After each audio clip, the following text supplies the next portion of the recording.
Today, we're going to unpack a concept that affects every single one of us, whether we realize it or not. It's called sociocultural adjustment. We're going to kick things off with one person's really raw story of culture shock. Then we'll zoom out and explore how we all adapt, or don't, to new situations.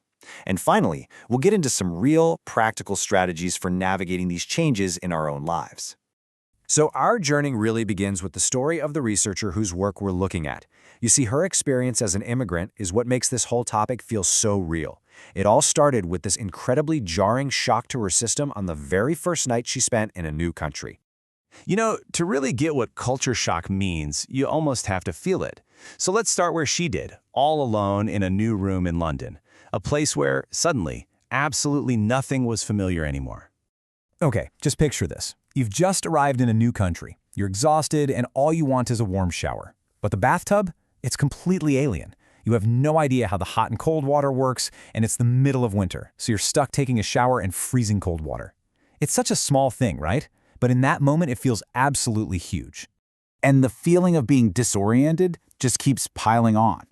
Even turning on a light becomes a puzzle. Instead of the switch on the wall you're used to, there's just this cord hanging from the ceiling.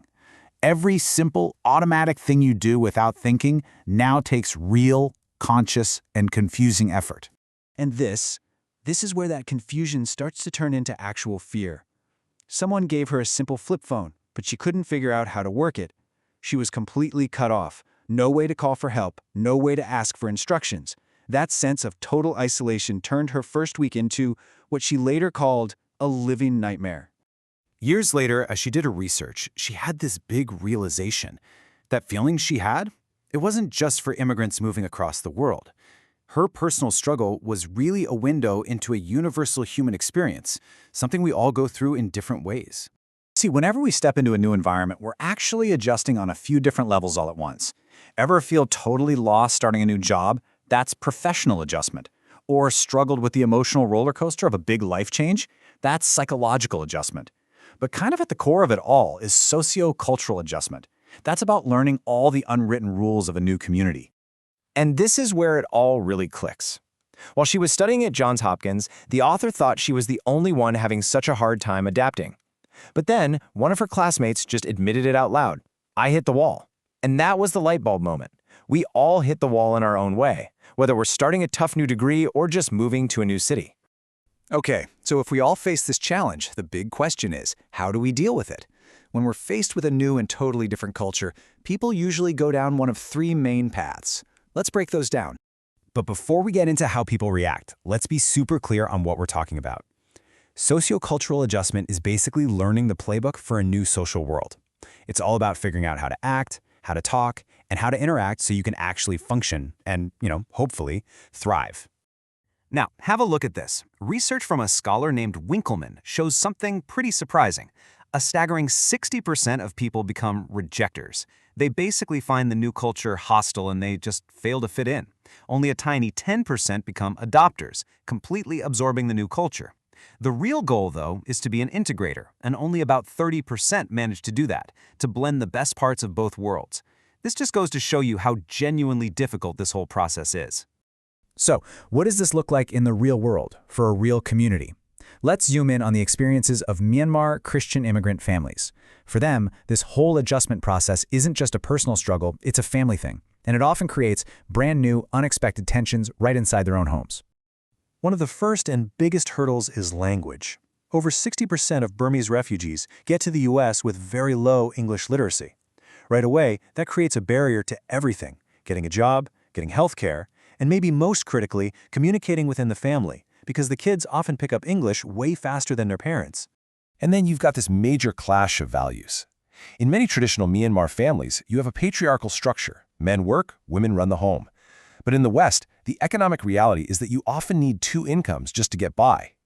This shift directly challenges these deep-seated beliefs about gender roles, and it can become a huge source of conflict and stress for families.